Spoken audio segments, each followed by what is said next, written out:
All these books, but no one there to fix. There was a season where every book felt like a key, not just a book, a key. One unlocked discipline, another unlocked wealth, another unlocked peace, another unlocked focus, another unlocked the real you. So the shelf grew, one by one, chosen, highlighted, revisited, each one whispering the same promise. This is the one that will finally make it click. Now imagine the shelf speaking. Atomic Habits says, build better systems. Deep Work says, protect your focus. The Subtle Art says, choose what matters. The Millionaire Fast Lane says, move faster. The War of Art says, beat resistance. The Psychology of Money says, master behavior. Thinking Fast and Slow says, your mind misleads you. Becoming Supernatural says, transcend who you've been. And in the corner, Harry Potter says nothing. Just a story. No instructions. No improvement plan. That silence matters, because every other book assumes the same thing. There is a you in there. Stable. Trainable. Upgradable. A you that can finally get it right. But look closer. Each book defines that you differently. One makes it a habit builder.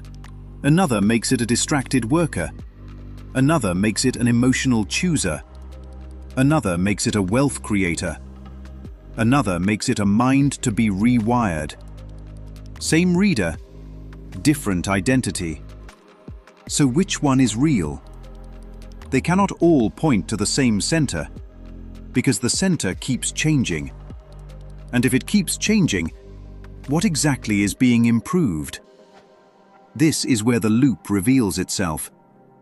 Habits improve, then fade. Focus sharpens, then scatters. Mindsets work, then collapse. Systems scale, then break. So the shelf grows again. Another book. Another method. Another version to try on. Not because nothing works, but because nothing stays. And what does not stay cannot be a stable self. Yet every book depends on one belief. You are not enough yet, but you can become enough later. That belief powers the whole shelf. It keeps the next purchase alive, the next highlight, the next system, the next identity. But later always arrives as now, and when it arrives, it becomes another later. That is how the chase survives. Even the smartest books stay inside it. They question thinking, but keep the thinker. They question belief, but keep the believer. They question time, but keep the one managing time. Different language, same assumption. That something real sits underneath all this, waiting to be improved. But what if nothing stable is sitting there? What if there are only patterns, thoughts, habits, memories, reactions, stories, appearing, disappearing, rearranging? And each book grabs one pattern, calls it you, then builds a system around it. That is why they all seem right, and none of them resolve anything completely. They are tools, built on an unexamined center. And if the center is unstable, every tool inherits that instability. That is why Harry Potter feels different. It never tries to fix the reader. It shows a character changing with the story. Harry is nobody in one scene, famous in another. Confused in one chapter, certain in the next. Which one is real? The question itself breaks the frame, because the identity shifts with the narrative. And the shelf is doing the same thing. Now the reader is disciplined. Now the reader is focused. Now the reader is wealthy. Now the reader is healing. Now the reader is becoming something else. Different costumes, same stage. Different books, same assumption. There is a you in there that can finally get it right. But what if that is the only idea that never gets questioned?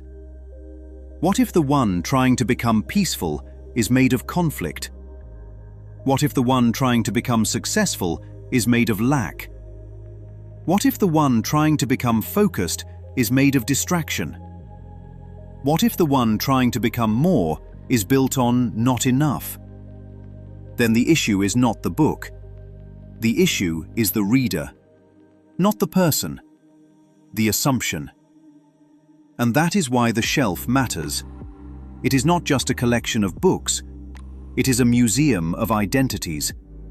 The productive self, the wealthy self, the disciplined self, the spiritual self, the optimized self, all lined up, all offering freedom, all depending on the same thing, that the one reading still needs to be fixed, because without that, there is nothing to improve, nothing to upgrade, nothing to sell.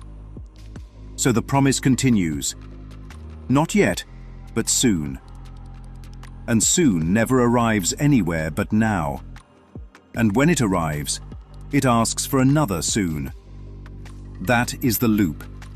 That is the shelf. That is the quiet engine behind all of it. So the question changes. Not which book is right, not which system works, not how to improve, but this. What is the one all of these books are trying to improve? And has it ever been found? Or only redefined? Again, and again, and again.